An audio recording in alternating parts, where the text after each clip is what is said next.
Hi friends, welcome back to our channel. இன்னைக்கு நம்ம ஆட்டுக்கால் பாயா ரெசிபி தான் பார்க்க போகிறோம். ரொம்ப ஈஸி, ரொம்ப ஹெல்தி அண்ட் ரொம்ப சீக்கிரமாக நம்ம செஞ்சிடலாம். வாங்க எப்படி செய்கிறதுன்னு பார்க்கலாம். 2 டேபிள் ஸ்பூன் மிளகு, 1 டேபிள் ஸ்பூன் சீரகம், 10 பல் பூண்டு, ஒரு 2 ஸ்ட்ரிங் கருவேப்பிலை, 25 சின்ன வெங்காயம், 3 டேபிள் ஸ்பூன் கொத்தமல்லி, அப்புறம் ஒரு 3 இன்ச் இஞ்சியை சின்ன சின்னதாக நறுக்கிக்கோங்க. 5லேருந்து 7 காஞ்ச மிளகாய் சேர்த்திக்கோங்க. இப்போ ஒரு பேனில் 1 டேபிள் ஸ்பூன் எண்ணெய் சேர்த்திட்டு கருவேப்பிலை, காஞ்ச மிளகா, சீரகம், மிளகு, கொத்தமல்லியை நல்லா வறுத்துக்கோங்க.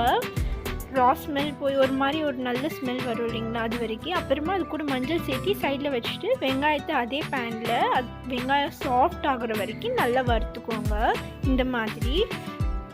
இப்போ இதை ஒரு பிளேட்டுக்கு நம்ம ட்ரான்ஸ்ஃபர் பண்ணிடலாம்.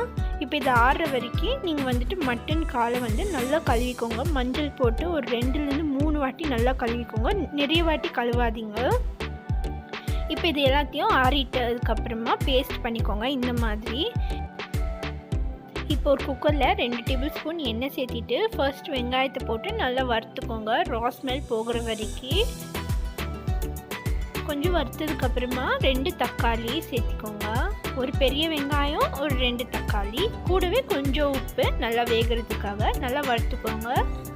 இப்போ ஒரு 2 ஸ்ட்ரிங் கருவேப்பிலை சேர்த்திட்டு திரும்பவும் நல்லா வறுத்துட்டு ஒரு 2 மினிட்ஸ் விட்டுருங்க. தக்காளி எல்லாம் நல்லா சாஃப்டாகி நல்லா வேகட்டும். இப்போ வந்ததுக்கப்புறமா நம்ம வச்சுருக்க பீஸை இதில் சேர்த்திட்டு கொஞ்சம் ஒரு 2 மினிட்ஸுக்கு நல்லா வதக்கிக்கோங்க. இப்போ ஒரு பிஞ்ச் மஞ்சத்தூள் சேர்த்திட்டு திரும்பவும் நல்லா வதக்கிக்கோங்க. ஒரு 2 மினிட்ஸ் வதக்குனதுக்கப்புறமா நம்ம செஞ்சு வச்சுருக்க பேஸ்ட்டை சேர்த்திட்டு நல்லா மிக்ஸ் பண்ணி 1 மினிட் அப்படி நல்லா வதக்கிக்கோங்க. இப்போ அது ஒரு 3 கப்பு தண்ணி, உங்களுக்கு மசாலாக்கு ஏற்ற அளவுக்கு நீங்கள் தண்ணி சேர்த்திக்கோங்க. அதே மாதிரி டேஸ்ட்டுக்கு உப்பு. இப்போ ஒரு விசில் 10லேருந்து 12 விசில் வரட்டும், அப்போ தான் நல்லா வேகும். இப்போ வெந்ததுக்கப்புறமா கொஞ்சமாக கொத்தமல்லியை மேலே தூவிக்கோங்க. என்ஜாய் பண்ணுங்கள், ரொம்ப சூப்பராக இருக்கும். செஞ்சு பார்த்து எப்படி இருக்குன்னு கமெண்ட்டில் சொல்லுங்கள். பிடிச்சிருந்தா சப்ஸ்கிரைப், லைக், ஷேர் பண்ணுங்கள். இன்னும் நிறைய ரெசிபிஸோட சீக்கிரமாக வரேன். தேங்க்யூ ஃபார் வாட்சிங்.